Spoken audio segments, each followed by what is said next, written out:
Hello and welcome to the attitude academy. I am Turab Haider, an account expert. आज मैं आपके लिए लेकर आया हूं इस लाइव सेशन में टीडीएस। जी हाँ, TDS means tax deducted at source.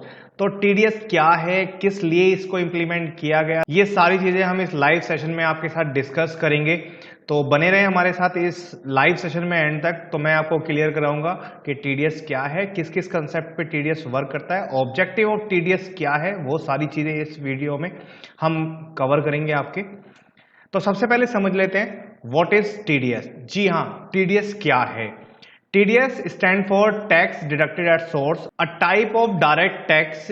ये एक ऐसा डायरेक्ट टैक्स है जो at a time of the payment, जब पेमेंट हम किसी को करते हैं और वो पेमेंट एक्सीड करती है एग्जेम्पशन लिमिट को, थ्रेशोल्ड लिमिट जो होती है टीडीएस की, तब हम टैक्स डिडक्ट करके सामने वाली पार्टी को पे करते हैं। तो यहाँ पे मैंने जो डेफिनेशन लिखी है वो यही लिखी है, as per the income tax act any company or person making a payment is required to deduct tax at source if the payment exceed certain threshold limit। जी हाँ, थ्रेशोल्ड लिमिट को अगर वो क्रॉस करती है तो हम पेमेंट पर tax deduct करके तब हम पर्सन को या अदर पार्टी को पे करते हैं। TDS has to be deducted at the rate.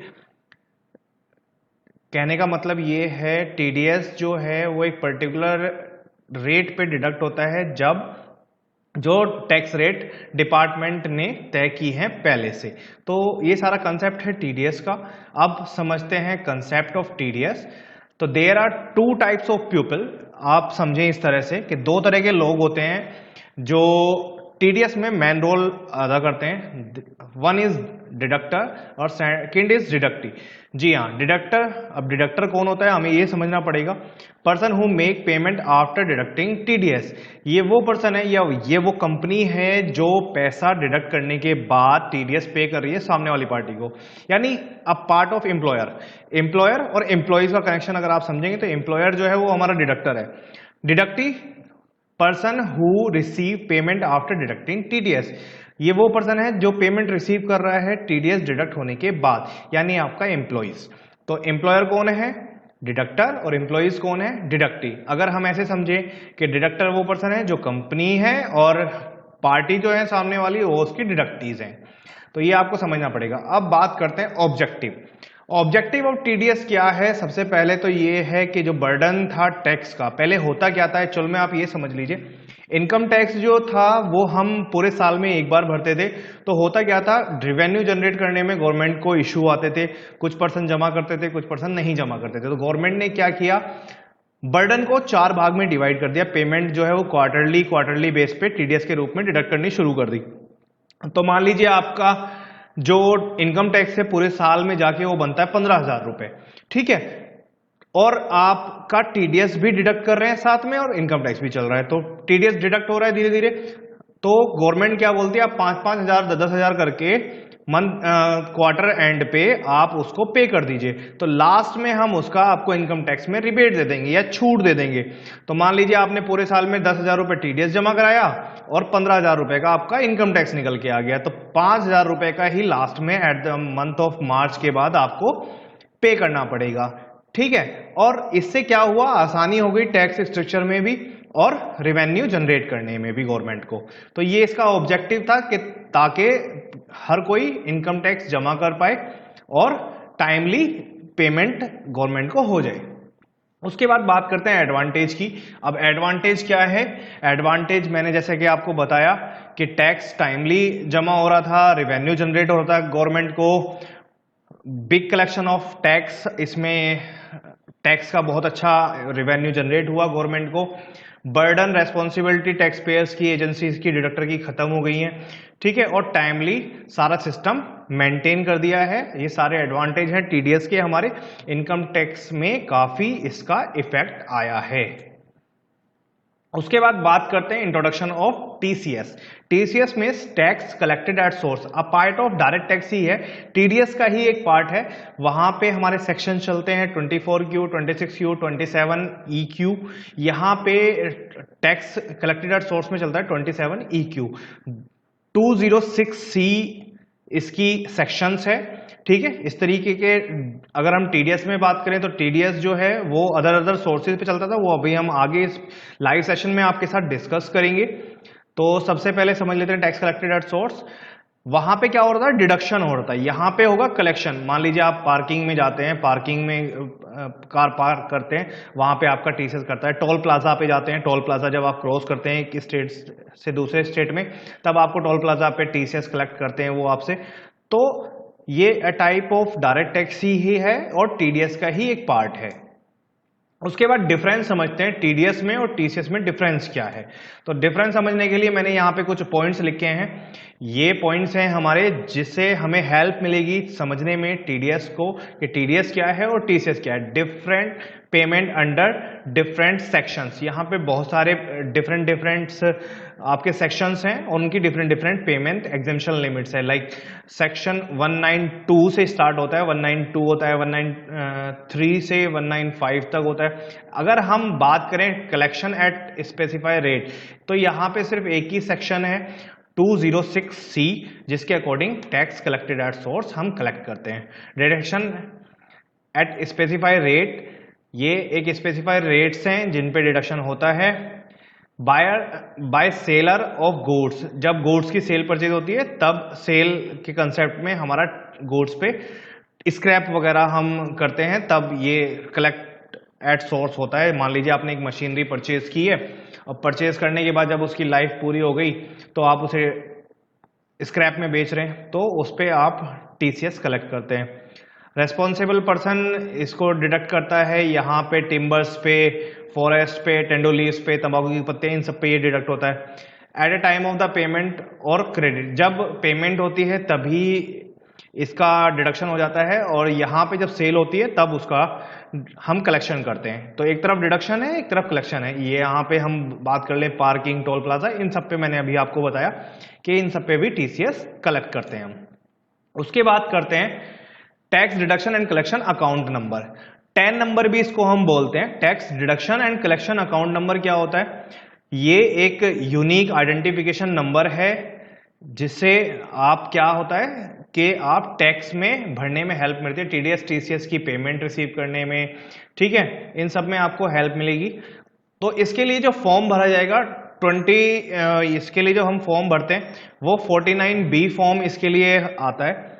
49B form के थ्रू हम भर के ऑनलाइन और ऑफलाइन दोनों तरीके से ही फॉर्म भरा जाता है। तो आने वाले सेशंस में हम आपको ये भी डिस्क्राइब करेंगे कि कैसे 24Q, 26Q, 27Q ये सारे फॉर्म, और प्लस 10 के लिए 49B फॉर्म कैसे भरेंगे।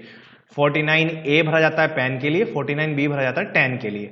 तो 49B कैसे भरना है आपको ऑनलाइन और ऑफलाइन, वो भी हम आने वाले सेशंस में आपके साथ डिस्कस करेंगे।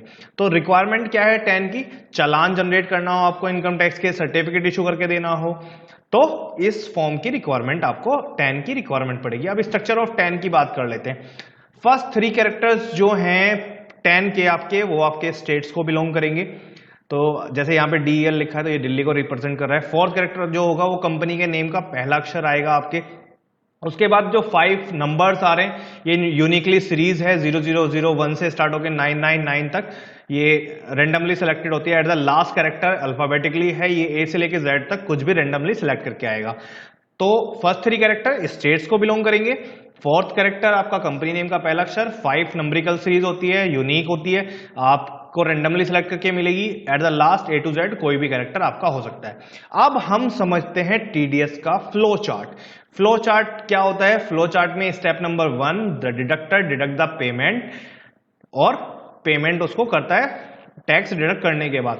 सेकंड नंबर पे नेक्स्ट मंथ की 7 तक वो टैक्स को डिपॉजिट कराता है थ्रू टू द ऑनलाइन चालान, और या फिर वो बैंक के थ्रू डिपॉजिट करा देता है। उसके बाद क्वार्टरली टीडीएस की रिटर्न जाती है, 15 डेज का टाइम मिलता है इसमें, 24Q, 26Q, 27Q, 27EQ के साथ। एट द लास्ट डिडक्टर का रोल बचता है कि वो डिडक्टी को टीडीएस सर्टिफिकेट इशू करे। TDS certificate 1616A form issue करके देना पड़ता है ड्यू डेट के, जब आपने टीडीएस जमा करा दिया यानी रिटर्न जमा करा दिया उसके 15 दिन के बाद आपको टीडीएस सर्टिफिकेट इशू करके देना होता है। जैसे अब मान लीजिए अप्रैल मई जून जुलाई की 7 तारीख, मतलब हर महीने की 7 तारीख को तो आपको टीडीएस जमा करना है। अप्रैल मई जून का क्वार्टर खत्म हो गया जून में, तो जुलाई की 15 तारीख तक आपको चालान जमा करना है, टीडीएस की रिटर्न जमा करानी है। उसके बाद 15 तक आपको टीडीएस डिडक्ट करके सर्टिफिकेट उसको इशू करके दे देना है। उसके बाद समझते हैं type of the payment which is chargeable from deduction. जो मैंने बताया था, पेमेंट टू द सैलरी होता है, payment to the other than salary होता है, payment to the non resident, payment to the TCS होता है। पेमेंट टू द सैलरी का मतलब है सैलरी पे जो टीडीएस हम डिडक्ट कर रहे हैं। आपने सुना होगा इनकम टैक्स की स्लैब रेट आती है 2.5 लाख से अबव अगर आपकी सैलरी होगी तो इतना आपको जमा कराना है अपना इनकम टैक्स। तो उसी तरह से वही स्लैब रेट यहाँ पे भी अप्लाई होती है। अगर किसी की सैलरी 2.5 लाख से अबव है तो डिडक्टर जो है यानी एम्प्लॉइज जो है वो सैलरी पर टीडीएस डिडक्ट करके तब आपको पे करेगा। ठीक है। उसके बाद अदर देन सैलरी पे आता है पार्टीज पे, लाइक आप रेंट किसी को पे कर रहे हैं, कमीशन किसी को पे कर रहे हैं, तो सबकी अपनी अपनी अलग अलग एग्जेम्पशन लिमिट है, सबके अपने अपने अलग अलग सेक्शंस हैं। अगर नॉन रेजिडेंट का केस है तो फिर उसके लिए पेमेंट अलग है, वहां पे 27Q आ जाता है। यहाँ पे payment to the other than salary के लिए 26Q आता है, सैलरी के लिए 24Q आता है, पेमेंट टू द टीसीएस के लिए 27EQ आता है। तो ये सारे फॉर्म्स आपको याद रखने पड़ेंगे। आगे चलते हैं, TDS return and TDS certification.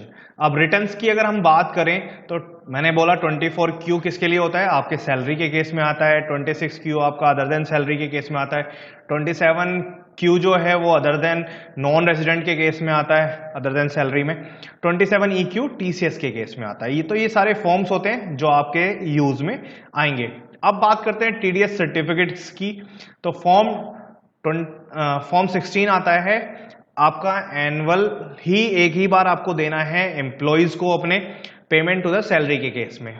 Form 16 आपको 31 मई तक देना है नेक्स्ट फाइनेंशियल ईयर की।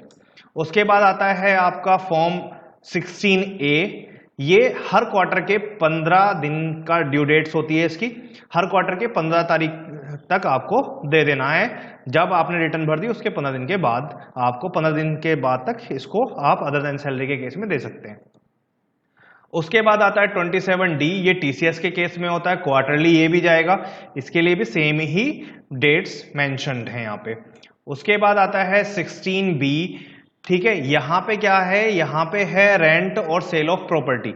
अगर आप रेंट दे रहे हैं किसी को या सेल ऑफ प्रॉपर्टी है तब उस केस में 16B आपको इशू करके देना है।